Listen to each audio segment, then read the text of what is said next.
হযরতে ফাতেমা রাদিয়াল্লাহু তাআলা আনহা নবীর বড় আদরের টুকরা দুলালি, আদরের কলিজার টুকরা হযরত ফাতেমা রাদিয়াল্লাহু তাআলা আনহার বাড়িতে ফাঁসি দিয়া একদিন নবীজি সফর করা শুরু করে দিলেন। সফর থেকে আসার পথে নবী সাল্লাল্লাহু আলাইহি ওয়াসাল্লাম বহু দূর থেকে ফাতেমার বাড়ি দেখলেন। ফাতেমার বাড়িটা দেখিয়া রাসূল করিম সাল্লাল্লাহু আলাইহি ওয়াসাল্লাম ফাতেমার বাড়িতে যাইলেন। আর মনে মনে ভাবলেন, অনেকদিন হয়ে গেল ফাতেমার সাথে দেখা নাই, হাসান হোসেনের সাথে দেখা নাই, একটু তাদের সাথে কথা বলবো, একটু তাদের সাথে দেখা করব।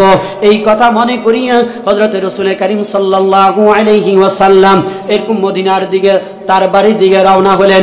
বাড়ির দরওয়াজায় গেলেন, দরওয়াজা যাইয়া আস্তে করে একটা নক দিলেন। নক করিয়া বলতেছিলেন, ফাতেমাকে সালাম দিলেন আর বললেন, ও ফাতেমা, আমি তোমার বাবা মোহাম্মদ তোমার ঘরের দরওয়াজায় আসি হাজির হয়ে এলাম, একটু দরওয়াজাটা খোলো।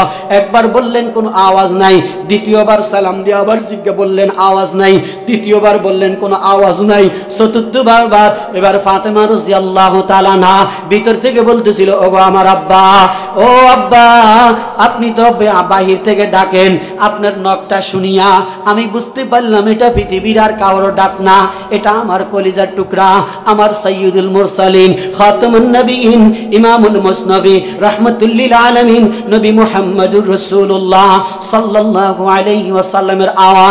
আল্লাহু আকবার। ওগো আব্বা, আমি যে দরওয়াজাটা খুলিয়া আপনার সাথে এই মুহূর্তে দেখা করব, দেখা করার মতন কাপড় আমার শরীরে নাই।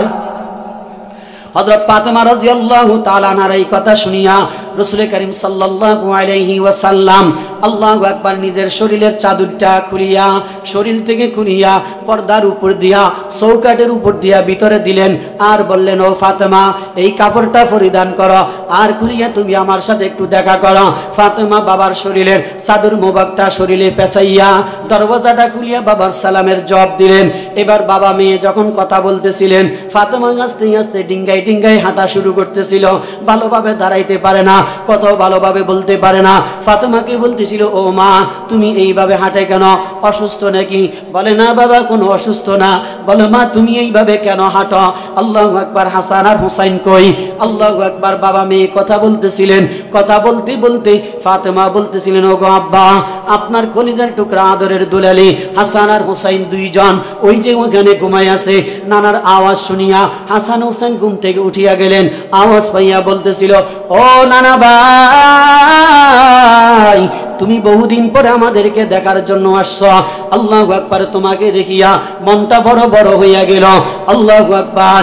এবার হাসান আর হুসাইন নানা ভাইয়ের গলা জড়াইয়া ধরিয়া বলতেছিল, ও নানা ভাই, তুমি না রহমাতুল লিল আলামিন, তুমি না সাইয়্যিদুল মুরসালিন, তুমি না ন্যায় ইনসাফ করনেওয়ালা, তুমি না বড় সুন্দর বিচার করো, তুমি না ন্যায় ইনসাফ করনেওয়ালা বাদশাহ, মদিনাতে তোমাকে নবী পাঠাইলেন, তাহলে তোমাকে আজকে একটা বিচার দিব, তুমি কি ইনসাফের বিচার করবা কিনা বলো।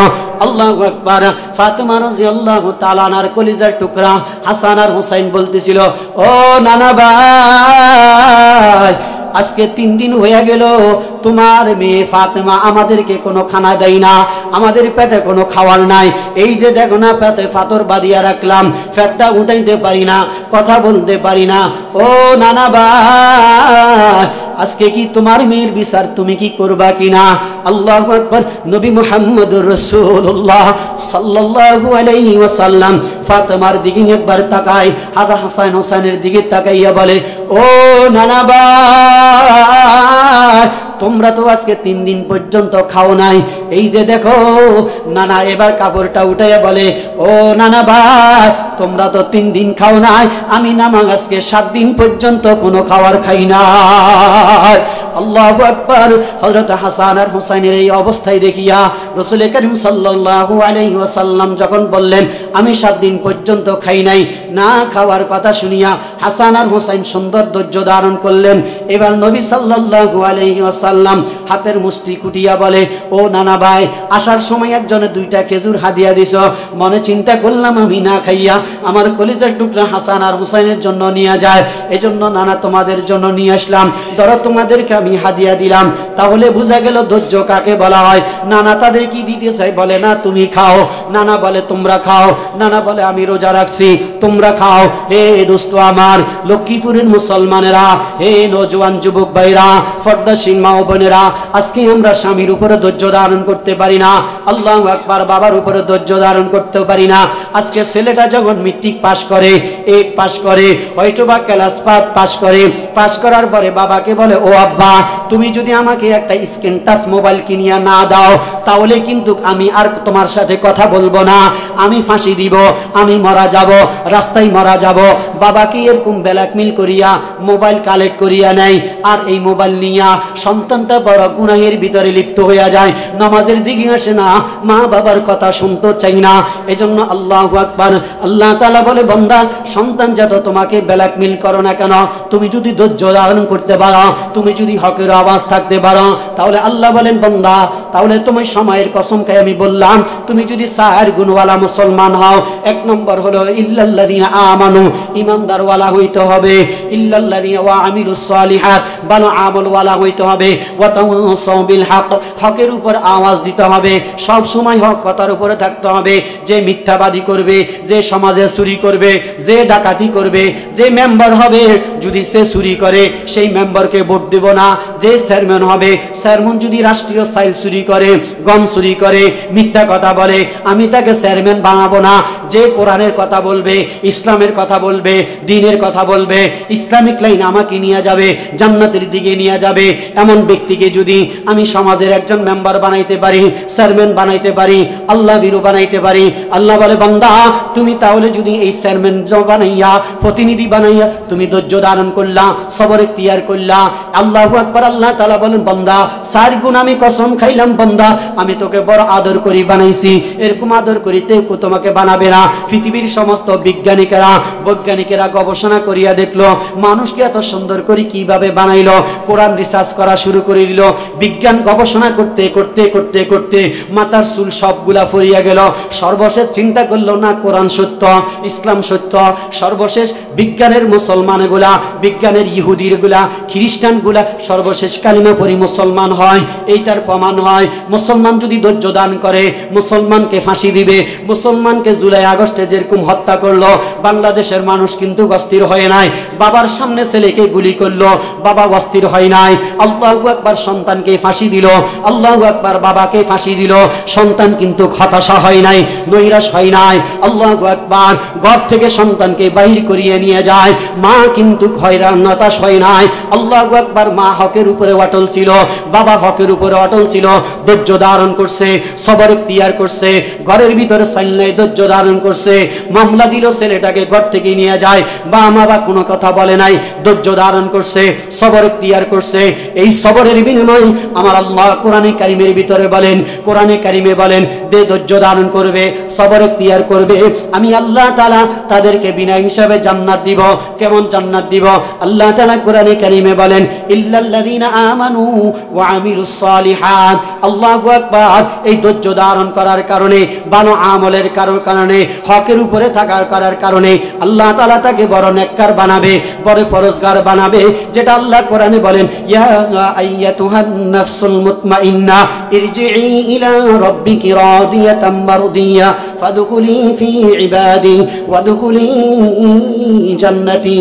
আল্লাহু আকবার, আল্লাহ তাআলা বলে, বান্দা, তুমি তাহলে জান্নাতে যাইবা, আমল ভালো করো, সুদের সাথে তুমি সারিয়া দাও, অন্যায় সারিয়া দাও, মিথ্যা সারিয়া দাও, জুলুম সারিয়া দাও, সমাজের সব মানুষের সাথে মহব্বত পয়দা করো, যেই মহব্বতের কারণে আল্লাহ তোমাকে জান্নাত দিবে। হে দোস্ত আমার, মিথ্যা বলিব না, ছগলখুরি করব না, অন্যায় অবিচার করব না, মদ খাবো না, জুয়া খেলবো না, তাস খেলবো না। আল্লাহু আকবার, আমি সব কিছু ছাড়িয়া দিয়া আমি যদি আমার মাওলার জন্য হয়ে যাইতে পারি, আমার মাওলা বলেন, আলাম ইয়ালাম বিআন্নাল্লাহা ইয়ারা। বান্দা, তুমি আমার জন্য হয়ে যাও, আমি তোমার জন্য হয়ে যাব। তুমি আমাকে ডাকো, আমি তোমাকে ডাকবো। এজন্য ডাকনেওয়ালা, জিকির করনেওয়ালা, আল্লাহওয়ালা, যিনি ঠান্ডা পানি দিয়া ওযু বানাইয়া মসজিদে চলিয়া যাবে, তাহাজ্জুদের নামাজ আদায় করবে, কোরআন তেলাওয়াতে দাঁড়ায়া যাবে। আল্লাহু আকবার, আল্লাহ তাআলা বলে, বান্দারে, আমি আল্লাহ তাআলা মুহূর্তের ভিতরে তোকে ক্ষমা করে দিয়া তোর আমলনামায় নেকি দিয়া ভরপুর করিয়া দিলাম। হে দোস্ত আমার ইমানদারেরা, আমার পর্দাসীন মা ও বোনেরা, লক্ষ্মীপুরের মুসলমানেরা, ভালো করিয়া শ্রবণ করিয়া নেন। হাজার কথা থেকে একটা কথা মনে করিয়া নেন, আপনি যদি সর্ব অবস্থায় ধৈর্য ধারণ করতে পারেন। আল্লাহু আকবার। যখন 13 সালে জেলে গেলাম, 13 সালে জেলে যাওয়ার পর আল্লাহু আকবার, রিমান্ডের ভিতরে এই যে ভাতের 10টা আঙ্গুল দেখেন, এই নখগুলো আগে টানিয়া টানিয়া উঠাই ফেলছিল, ফেলাস দিয়া উঠাই ফেলছিল, এখনো 2-3টা হাতের আঙ্গুল ঠিক হয় নাই, কিন্তু ধৈর্য ধারণ করলাম। আল্লাহকে বললাম, আল্লাহ যদি জেলখানায় মউত দাও তাহলে তো শাহাদাতের মউত পাবো, আর যদি তুমি জেলখানা থেকে বের করিয়া দাও তারপর হকের উপরে তুমি অটল রাখিও। এই অটল থাকার কারণে, ধৈর্য ধারণ করার কারণে আমি আল্লাহ তাআলা তোমাকে নেককার বানাইয়া দিব। তাহলে আল্লাহ তাআলা আমাকে আপনাকে বুঝাই দিতে চাইলেন, বান্দা ধৈর্য ধারণ করো, সবর করো। হে বান্দা, যত বিপদ আসবে, এই যে জুলাই আগস্টে এই ফেনীর ভিতরে আল্লাহু আকবার কি পরিমাণ নির্যাতন করলো, মানুষকে কি পরিমাণ গুলি করলো, ওপেন গুলি করলো, কিন্তু মানুষ তাদেরকে আবারও সাপোর্ট দেয়, মানুষ তাদের পক্ষে কথা বলে, মানুষের একটু লজ্জাও লাগে না। 16 বছর পর্যন্ত কথা বলতে পারে নাই, এই 16 বছরে চাল চুরি করলো, গম চুরি করলো, মানুষের রাষ্ট্রের টাকা চুরি করলো, সব চোরদেরকে আমরা সাপোর্ট দিই।